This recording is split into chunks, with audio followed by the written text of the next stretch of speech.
Alright, one thing I want you to understand, it's not totally about trimming. Yes, trimming will help correct a lot of things. This horse in particular, it's kind of too bad that I didn't take pictures of him initially when the woman first got him, because his feet were horrific, and I mean horrific.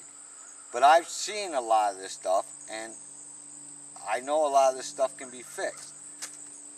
So, for me to have a collection of all these things that I've seen, I'd have a book of photos this damn big. And that's providing the people would actually let me photograph this stuff and document it. So, you can see, he actually has a little bit of angularity problem there. This foot here had a lot of flare way out there. She's had the horse for a year, and I've been trimming them pretty much on a regular schedule of 6 weeks. And he certainly could do better on a shorter schedule to get that corrected. But there's other things about this horse that you need to know that will help correct that even more. So I'm just going to get him straight here.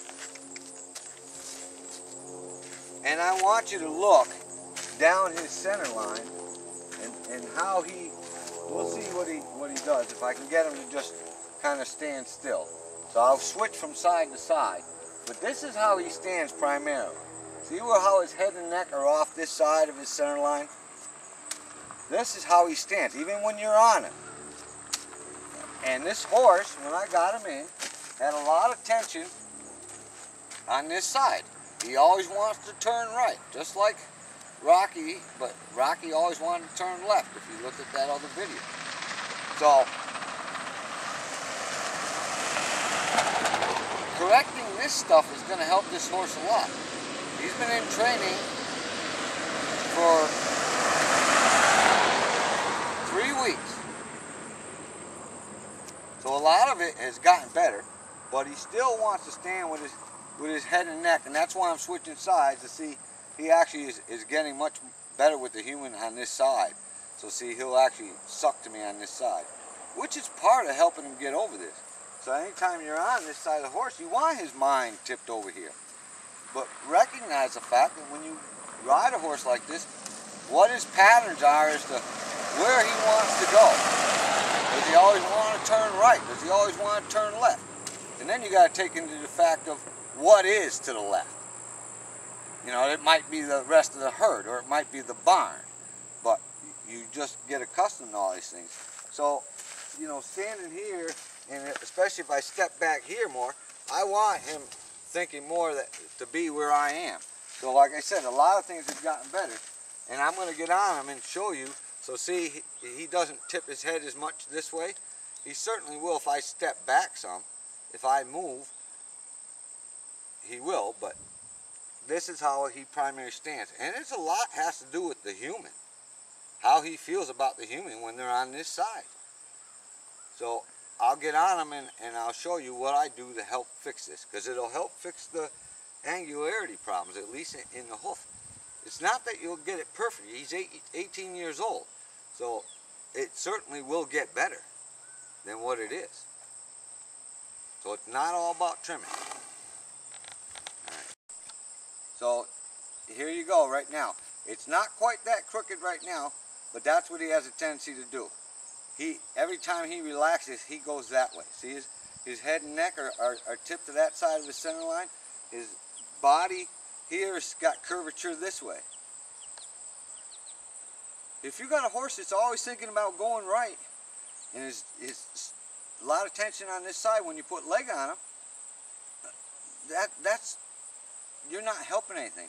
Yes, horses and humans are primarily one-sided. So they turn one way better than the other. Doesn't mean you can't get the other side better. This is not a fact that he likes to turn to the right better. This is very pronounced. If you're a good rider, you know and you feel what you have underneath it, you know. I feel the rib cage is more like this. So just the fact, if I'm sitting around doing nothing with him, what I would do is just pick up my rein and put this leg on him and say, hey, let's just put your ribs over there for a minute. and then I would stop. So what I'm going to do, because I haven't been on him here. See, he's a little bit tense this morning. So see here I park. Even though his mind is over there, his ribs are still this way. So see, there goes his mind. So I say, hey, let's just relax this way. Well, like I said, he hasn't been warmed up, and I'm not expecting perfection here, because after I warm him up, he certainly gets a whole lot better. So I wait. I'm just going to wait and see what he does and how he rests.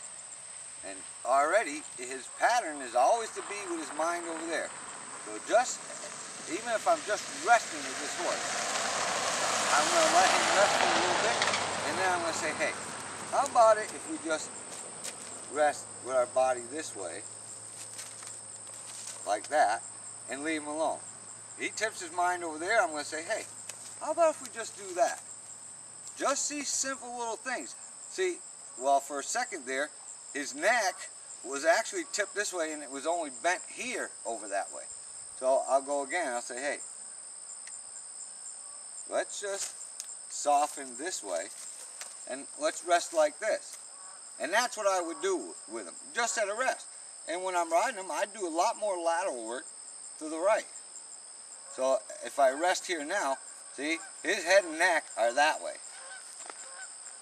Now, see, if I can get him to only rest like that for a little bit, so it's just some consistency on my part and recognize the fact. If he got to the point where he was resting too much this way, then I'd say, well, let's rest the other way.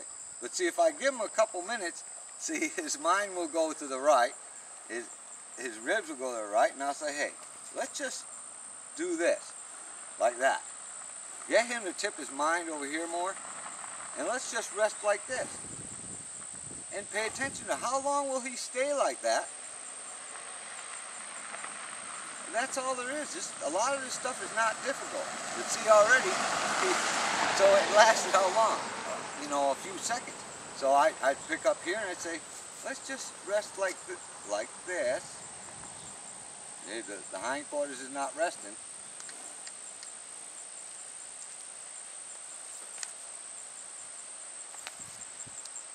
Let's just rest like that. So if I can just get weight shift is ideal.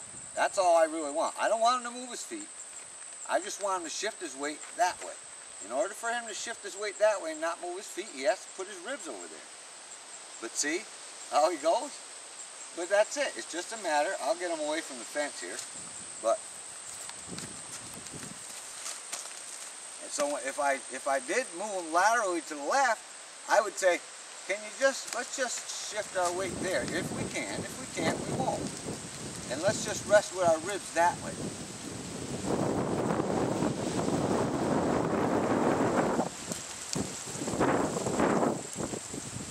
And you know, little things like this, rub him on that side. If he goes over there, I'm going to say, hey, let's shift our weight over here. Keep your mind over here, and I'd rub him on this side of the neck. Well, there he goes. I go, oh, I don't want to be there. I don't want to be there. I don't want to go forward. Shift your weight back and keep your mind on this side. Oh, I wouldn't go there. See, so it doesn't last long. But this can lead to great problems with the feet.